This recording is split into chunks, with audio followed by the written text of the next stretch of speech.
Good morning, and welcome to AI Daily for Wednesday, July 15th, 2026. I'm your host. Today, the AI chip world split cleanly in two. In Asia, one of the most important companies in the entire AI supply chain just had the worst day in its history, and it started with a single research note. In the United States, chip stocks did almost exactly the opposite. We'll walk through that whiplash in full. Then, OpenAI's striking offer to hand the U.S. government a stake worth tens of billions of dollars, a Chinese robot maker clearing the runway for a major IPO, the first Nvidia H200 chips arriving in China, record numbers out of Taiwan, and what to watch tomorrow. One note before we start: there is no brand new frontier model to report in the last 24 hours, so we're skipping the model segment today rather than pad it. Let's get into it.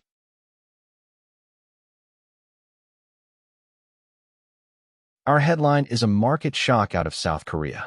Shares of SK Hynix, the world's leading maker of high-bandwidth memory, the specialized chips that sit next to every AI accelerator, plunged around 15% on Monday, July 13th. According to yfinance data, that is the steepest single-day fall in the company's history. Rival Samsung Electronics dropped nearly 11%, and the benchmark Kospi index sank roughly 9%.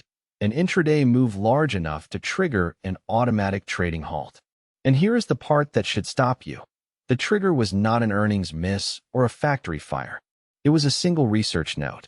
The Korean brokerage KIS published a second quarter profit estimate for SK Hynix about 8% below the market consensus, warning that shipments of HBM4, the next generation of high-bandwidth memory that AI chips are desperate for, are running slower than expected, and that the company leans very heavily on those contracts.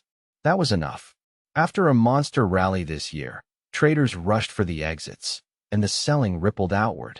We'll put real numbers on the damage and on the very different mood in the United States in Market Watch.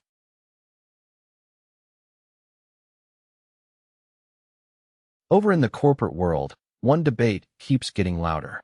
OpenAI has floated an unusual idea: hand the U.S. government an equity stake in the company itself. The reported structure would give Washington roughly 5% of OpenAI, worth about $42.6 billion at the company's most recent private valuation of $852 billion, modeled loosely on a sovereign wealth fund that could pay dividends back to the public.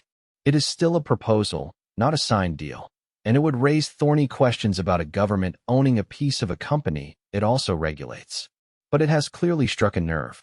A survey circulating this week found that 69% of U.S. workers support requiring large AI firms to move some of their stock into a public wealth fund, as anxiety about AI-driven job losses keeps climbing.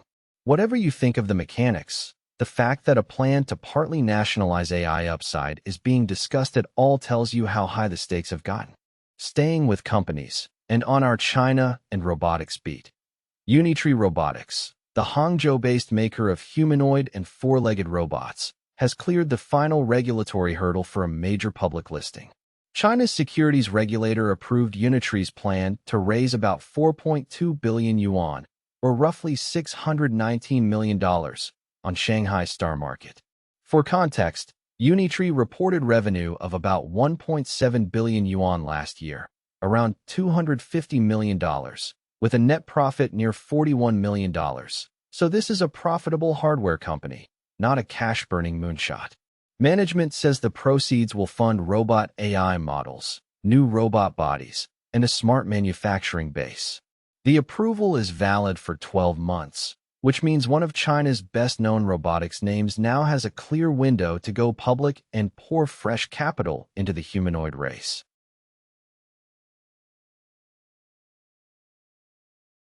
On the policy front, the long fight over AI chip exports to China took a concrete turn.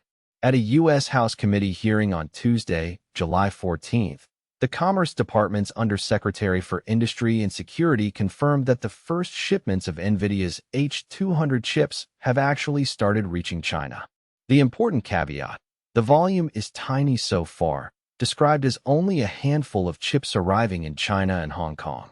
This follows approvals for around 10 Chinese companies, reportedly including Alibaba, Tencent, ByteDance, and JD.com, to buy the hardware under tightly controlled conditions. It is a notable shift from the near-total blockade of recent years, and a reminder that export policy is now being tuned chip by chip. Also on Capitol Hill the same day, the Senate Judiciary Committee took up a thornier long-term question: how patent law should treat inventions created with, or by, artificial intelligence. No conclusions yet, but it is a signal that the intellectual property fight over AI is moving from the courts toward Congress.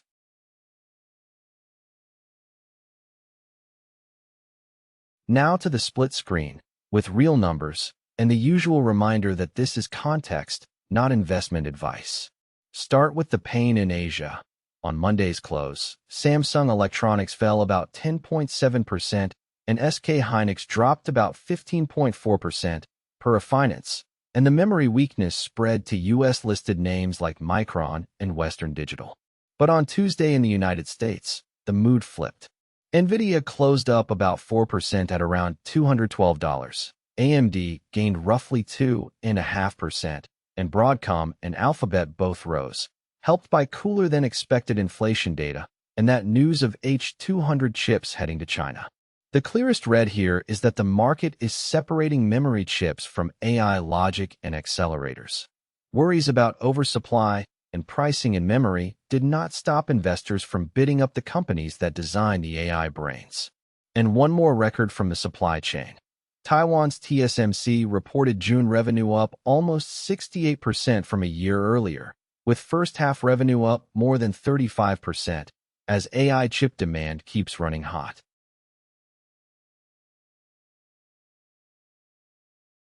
Finally, what to watch next?